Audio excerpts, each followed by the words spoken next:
Are there any drummers in the house? I play percussion. That's because he couldn't play anything else. Shut up. Come here, dude. Hey, man. Do you touch my drum set? Nope. It's just weird, because seems like someone definitely touched my drum set. Yeah, that is weird. 'Cause I didn't touch them. I am warning you right now, if you touch my drums, I will stab you in the neck with a knife. Not quite my tempo. It's all good. No worries. Here we go. Hey guys, welcome back to the Drumheads Podcast. My name is Daniel, and this is episode 59. I know, I told you guys I was going to be cranking him out really quick. And this one is with Ramy Antoun of A&F Drum Company. If you guys have not checked out their stuff, it is so amazing. Because here's the deal. Okay, I hope I didn't offend Ramy when I was talking about his drums. But the first time I ever saw their drums, I was like immediately like, oh, that is so cool, so rad. It's like 1920s, 1930s vintage-looking drums, but made now. And I posted the picture. I'm like, this is so cool. You guys got to check this out. And someone wrote in the comments, these drums look like shit. And I'm like, you're not getting it. This is a homage to the past. This is it's like they took a time machine back to 1920, took Gene Krupa's drum set and brought it back, and then, made it now. And, had the specs like, oh, here's how you do this is how you do that. And it's just, I love that. I love the fact there's drum companies out there who are taking risks and trying stuff that's different. It's easy to make the same drum set over and over again and, and modernize. Everyone has a modern drum set. But to take, and make a drum set out of vintage, materials, not they're actually vintage, but, taking stuff that you would use to make a vintage drum set to make it. I mean, they have this raw brass snare drum. It is like, it's so buttery. It's got a nice crack to it. Perfect for any drumming situation. So, Ramy was kind enough to take out. It was a short podcast. It's not usually, the hour ones that we do. This was about 30 minutes. We're gonna have him back on, and also his the guy he works with, Steve, and then we'll probably try to bring Adam in so we can have like a real discussion about vintage drums. And I think Adam would add a whole great perspective to this. But it was great to just have a quick little chat with Ramy, and we talked about we dabbled a little bit into his past. About being he played drums at his house, but he only played with his dad because his dad was a piano player, and he didn't really play till he got in college. Which I love hearing people's stories because people have so many different points of view that I think are so valid. I think that are important that we all learn from, and I think we all appreciate learning from these experiences. I know I do each time. Every person I talk to, I take away something, from it. And, of course, again, he just had this love for vintage drums, and he wanted to express himself, and, and did it, and made, modern-looking, they're modern in the way that, the technology has progressed, but they, like I said, it's an homage to the past, and I think that's wonderful. It's always great to remember, where drummers came from, because the 1920s and the 30s was when the drum set we know today started evolving. Back then it was, a couple of years prior, it was kind of awkward. Drum sets were not easily played. You had, you set real low. The low boy beaters is based on the low boy, which is a hi-hat. It was very low to the ground. You didn't actually hit it. You just kept time with it, with your left foot or right, depending if you're left or right-handed. And then, you had the snare drum and a big bass drum, because usually it was like a marching bass drum. So it was the 20s is when they kind of modernized drums to what we know as of them today. So I love this interview. Even though it was really quick, there's so many little nuggets of information in there. So I really appreciate Ramy for being on. And so go check them out, A&F Drum Company. They're on Instagram, Facebook, Twitter, YouTube, all of that. Go follow them, like them. They're always doing some really great things, putting up cool videos, and occasionally they do give away, a drum. They just gave away one, I think it was a couple weeks ago. So always be on the checkout for that because, giveaways are awesome. So, again, thank you to Ramy. And be sure to go get you a Drumheads podcast logo T-shirt. We're still selling those through Teespring. So go to www.teespring.com. Type in Drumheads Podcast. We'll pop up. You can get you a black T-shirt with the Drumheads Podcast logo on it. And like I said, if you buy it, you post a picture or video of you wearing it, we'll repost it to the Instagram page automatically. We won't wait for Fan Friday. Bam, automatically get a repost. I just want to say thank you for doing that. So, and it really helps the show, helps audio equipment. I would like to eventually I would like to pay myself and Adam and Z for all their stuff, and also for Craig for help mixing and making these podcasts sound good. So you would not just be helping me, you would be helping all four of us. Just saying. So get your shirt, and I really appreciate it. I'd really appreciate it. So here it is, episode 59. We're almost at 60, guys, and I think I've got a wonderful podcast. I know I have a wonderful podcast coming up for that, so be on the lookout for that. So here it is, episode 59 with Ramy from A&F Drum Company. Check it out. Do it. Go!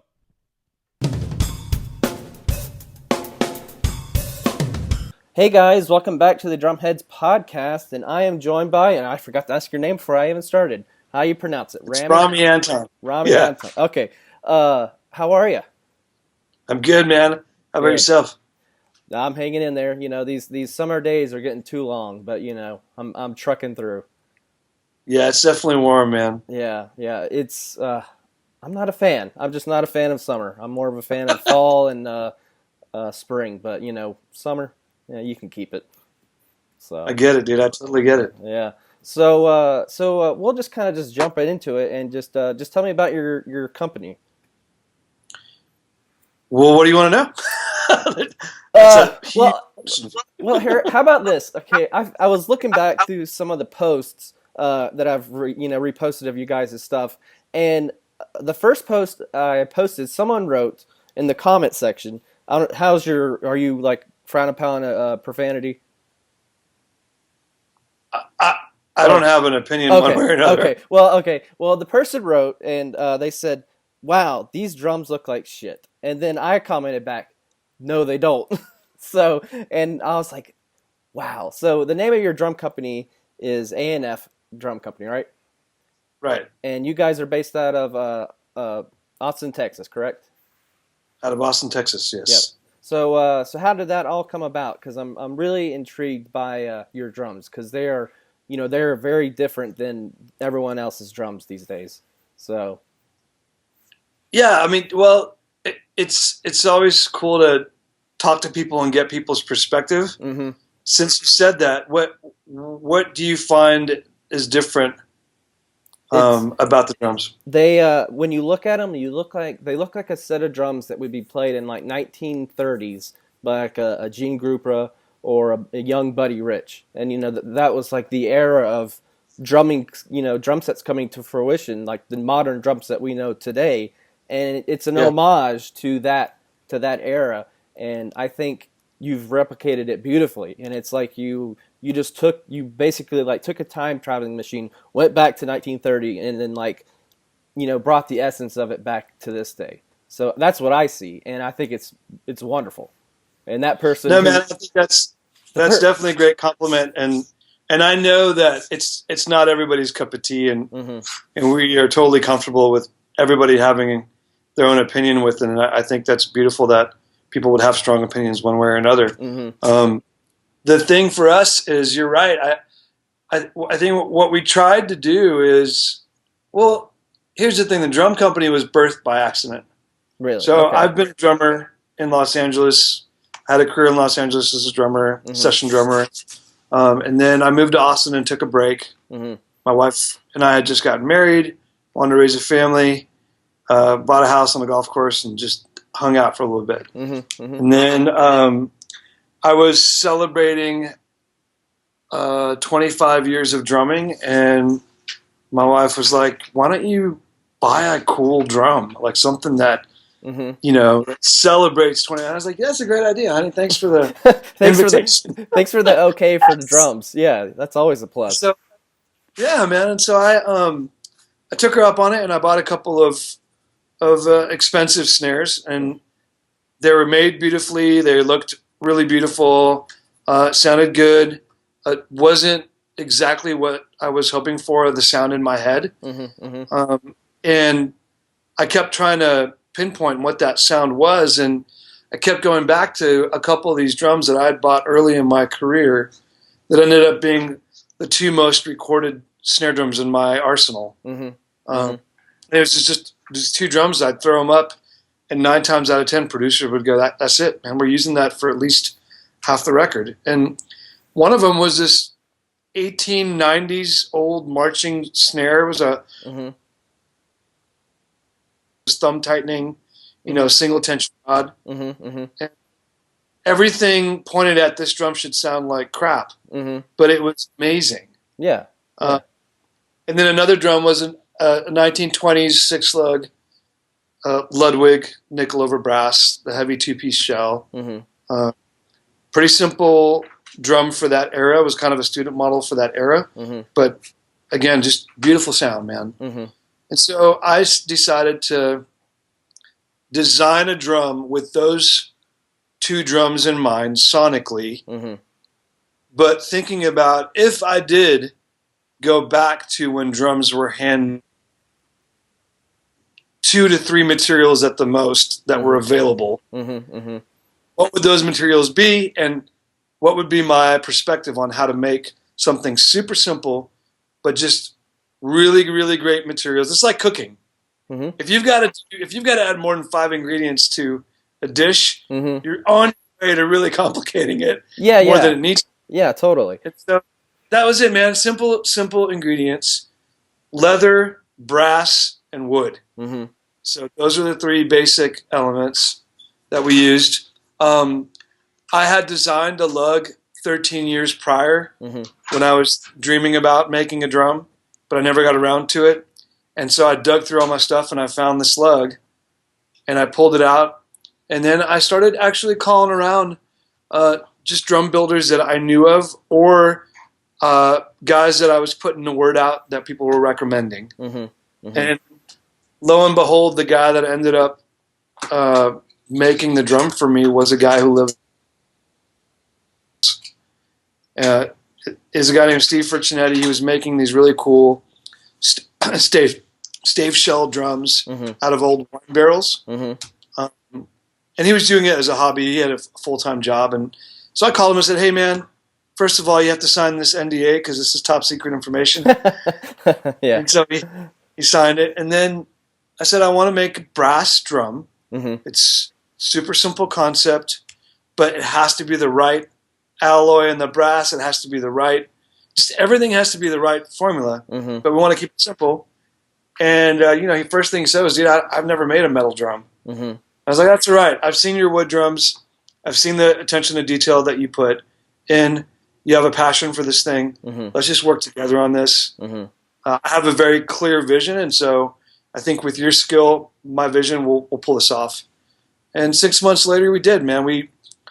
After tons of different metal, and everybody says they sell brass sheets, but every brass sheet has a different alloy percentage. Oh yeah, like it's a different formula. Yeah, I was pretty keen on landing on a specific sound, and once we found it, 6 months later, I drove him nuts. But once we found it, it was amazing. When that drum was put together, and he hit it for the first time I was there, it was like, I don't know, man. It's just like, it's that Ratatouille moment. Oh, where the sparks are going off, and yeah. Oh, did we lose you? And we made one for me. He made one for himself, and that was kind of the end of it. And then I posted a picture on Instagram, and a few producer friends of mine that I'd worked with over the years immediately messaged me like, "Dude, what's that?" And I said, "Well, you remember the snare drum that I use on this?" "Oh man, if that's that drum sound."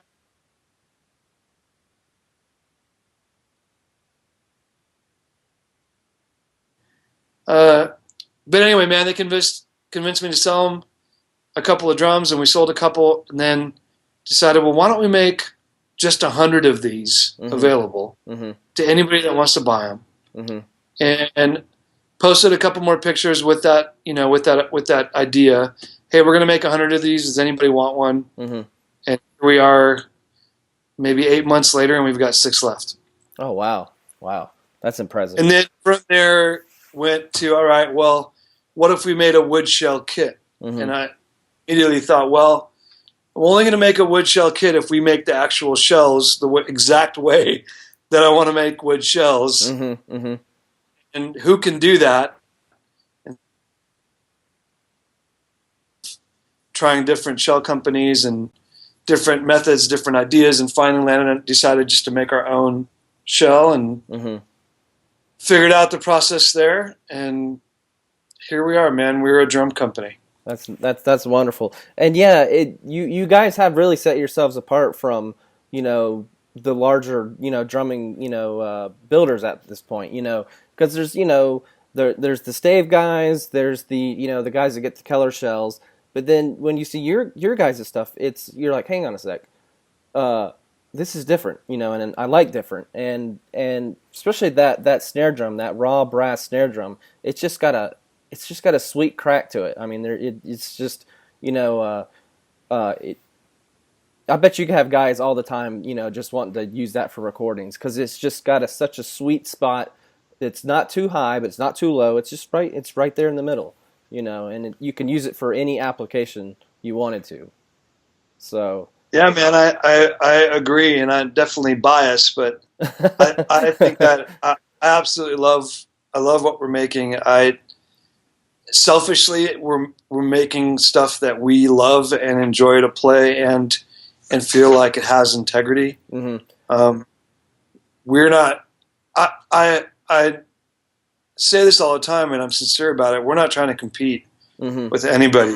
We're happy to be a part of a drum community that is thriving and building cool stuff every day. There's so many great custom builders, man, that I run across on Instagram. Oh yeah. And even I want to say this too, I know that there's this, I've learned of it since we started making drums, but there's a little bit of a stigma around Keller shells because so many people are using them. But you gotta acknowledge the fact that so many people are using them because they make great shells. They make great shells. It's not a one-off.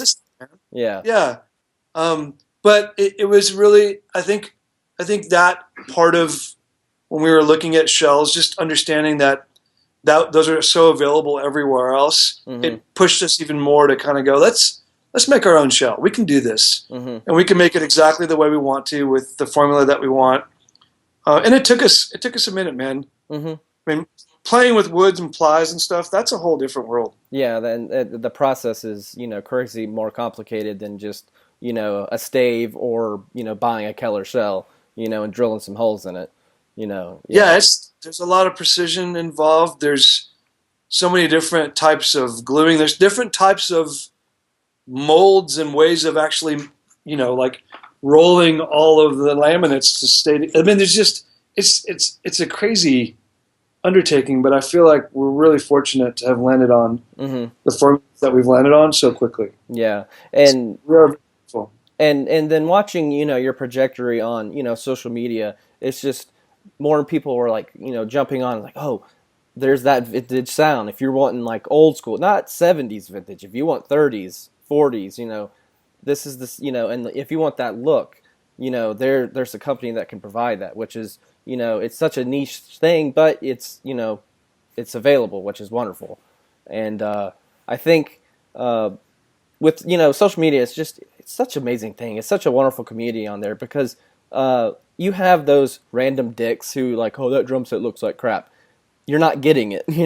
There's a history behind this and why going back to basics almost is a good thing. You can learn stuff from the past as well while moving forward in the future as well. So I think you've kind of balanced that line very well as a drum company. Thanks, man. I mean, it was definitely big shoes to fill, and I would never say that we filled them. I'm a huge vintage drum fan. That's been a big inspiration on my sound from day one, and been fun to get back to that sound, but also have a very like practical approach at the mechanisms, so that they are, you know, refined and modern in their creation, you know. Yeah. So Yeah. Well, and you know, and it has multiple applications too. It's not just you have to do old school, you know, ragtime tunes with them. You can do rock. You could do, you know, country, or you know, I guess you could do metal. I don't know if you have any guys playing metal on those, but you know. Oh yeah, man. Yeah. I think people, when they first, because the drums also are very light, and that was very intentional. The sound we were going for was a very resonant sound, not a loud sound, and so we, again, just simple concepts, really well made, and tried and true. But we, you know, you'd have guys come and pick up the drums and go, man, these are like super light. I could totally break this, no problem, and set them up and let them go as hard as they want and just be blown away. That's awesome. I don't understand. Yeah. But yeah, it's amazing, man. It's fun. So going back, let's go back to when you. So when did you start playing drums? How old were you? I was 3. 3? Oh wow! So you started very early. So were you from a music family? My father had played piano most of his life. He wasn't a career by any means. Actually grew up in a very traditional family, so I was allowed to play drums as long as grades were good. Grades went bad, then no more playing. Yeah, give me the sticks. And I don't even, you know, I played in these like, you know, weekend wedding bands with my dad when I was younger, but I wasn't allowed to play in a band outside of my dad's band until I went to college. So oh really? Oh wow! It was such a foreign thing, and I think the thing that was interesting, I would say, is I had no gauge whether I was any good or I was horrible. Oh, because you didn't have that affirmation from friends or bandmates, like, hey, that's awesome, or hey, let's work on that, you know, kind of thing. Yeah. Or other drummers. Yeah. You know, like it was just my dad, my family. Of course, they're not going to be like, you suck. Yeah. They're like, oh man, he's so good. But yeah, I think when I got to college and started playing in bands, it was like, oh man, you can really play. Like you should think about this as a career. It's like, no, I never work. You know. So what was the music that kind of was played in your house then, that you know you grew up with? Eastern music. Okay, so are you?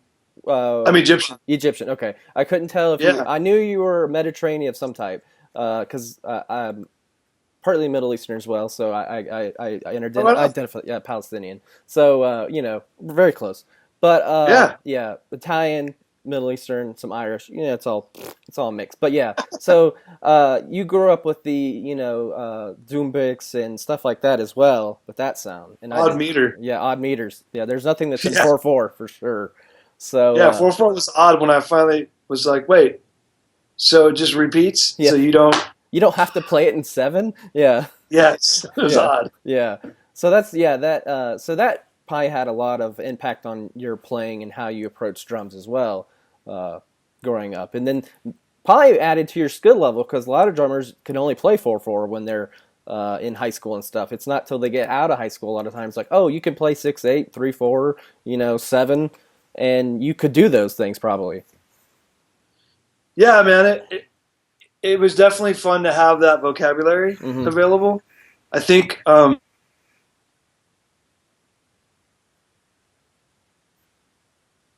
is I blast the radio like a lot of guys do and just pretend like I was the drummer on every song that came on. So I learned to play to pop music. Yeah. And so to me, it was always about the drummer's role is to help the song be what it's going to be.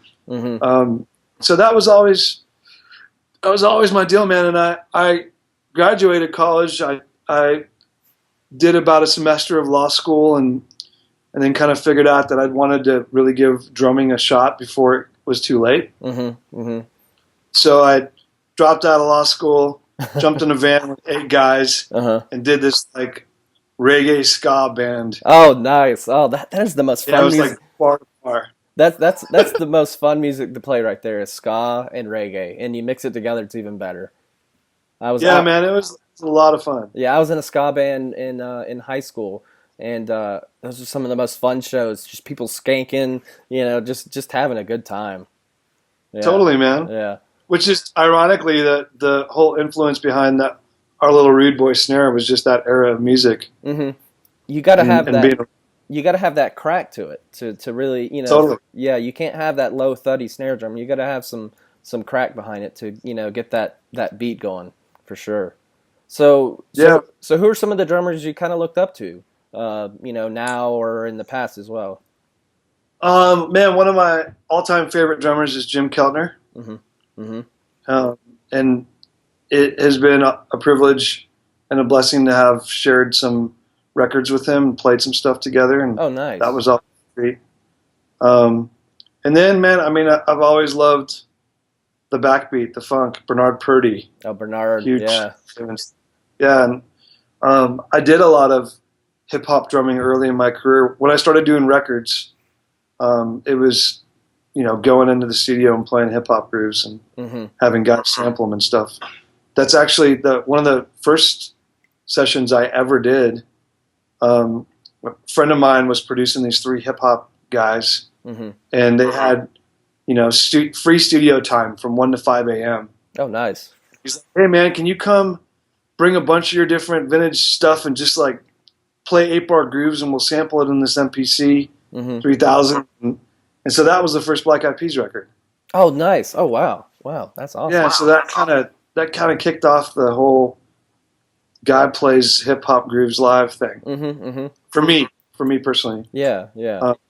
But yeah, I've always been a fan of the backbeat. Jim, to me, embodies the most, like, he's the most interpretive drummer I've ever seen. For sure. He's not flashy. He's all about laying that beat down that complements the song. It's not. He's like a Ringo Starr. He's not Keith Mooning it up there or John Bonham. He's just laying down the beat that complements the song. And that's a lot of times those drummers are not. They don't get the recognition. They don't get recognized for that. They're kind of just like whatever. But there's a lot to be learned from those guys, for sure. Definitely, man. So definitely that. So where is your company? Where do you think your company is going in the next several years? Where do you continue what you're doing, or is there some some secret stuff in the mix maybe? There's always secret stuff. You gotta have secret stuff. We'll talk about it. Yeah. But man, I think where we're going is wherever drummers choose to take it. So I think a lot of, having been a drummer myself in a variety of different spaces in music,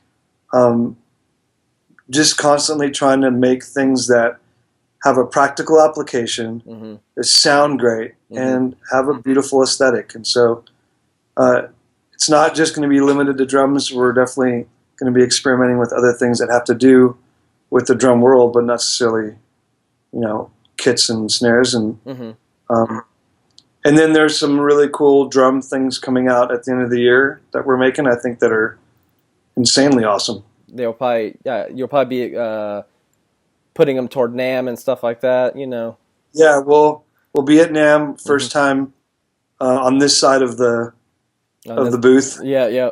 instead of you wandering around, yeah. Yeah, and the other thing too, man, is there's a handful of really amazing artisans making really hip, cool drum stuff right now.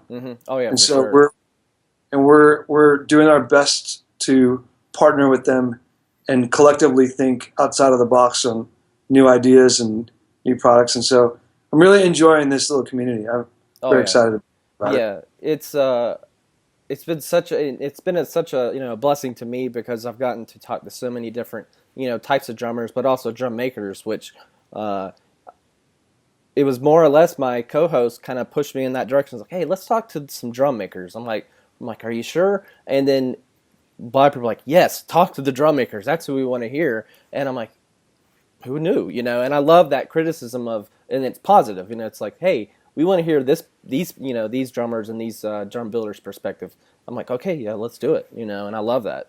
You know, there's some awesome. there's some accountability with your fans, I think, especially in this day and age where, you know, when I was in school, you didn't have any accountability with the band you listened to, really, or, you know, you couldn't go to Tama or Pearl and give criticisms, you know, unless you actually typed out a letter, you know.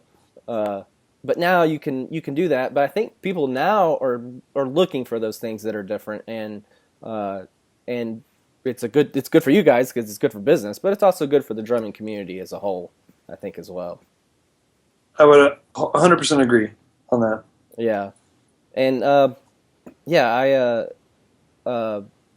just still like blown away by that one comment, and that one comment like really bothered me. Usually I don't let comments bother me, but I'm like, I just really wanted to like sit this person down. I'm like, dude, you just do not get it. You know, it's not, you know, I know there's that picture that goes around of like this trash drum set. That's not it. This is something different, you know, and I just, you know, I think it's important to educate people. It's like, look, there's beauty in something you may think that looks, you know, old, but it's not, you know.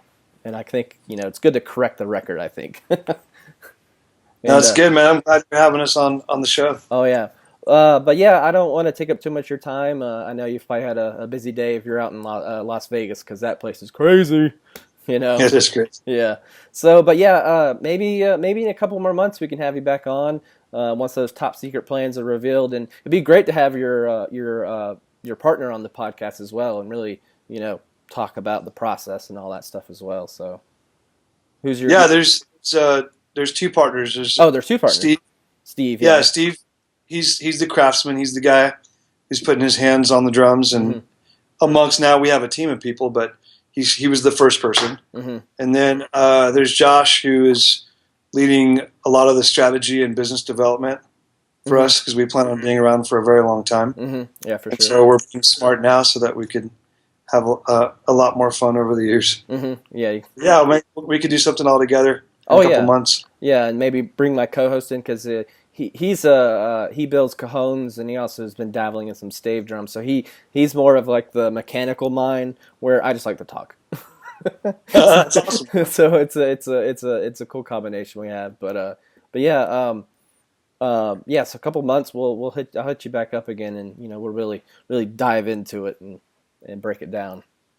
We'd love to, man. Just let me know. All right. Well, I appreciate you being on. So everybody go check you guys out. Where can people go find your stuff at? www.an as in Nancy F drumco.com. And then you're on Instagram. Instagram. Are you guys on Twitter? On Twitter and Facebook. Yeah. Facebook. Okay. You have a YouTube. It's all ANF Drumco. Yeah, and then we're on YouTube as well. YouTube. Yep. So go check them out, guys. They do wonderful work. And so I appreciate you being on. I'll catch up with you in a couple of months, and we'll really do a long form podcast. Awesome. Thanks a lot, Daniel. All right. I'm gonna just hit stop real quick. Sure.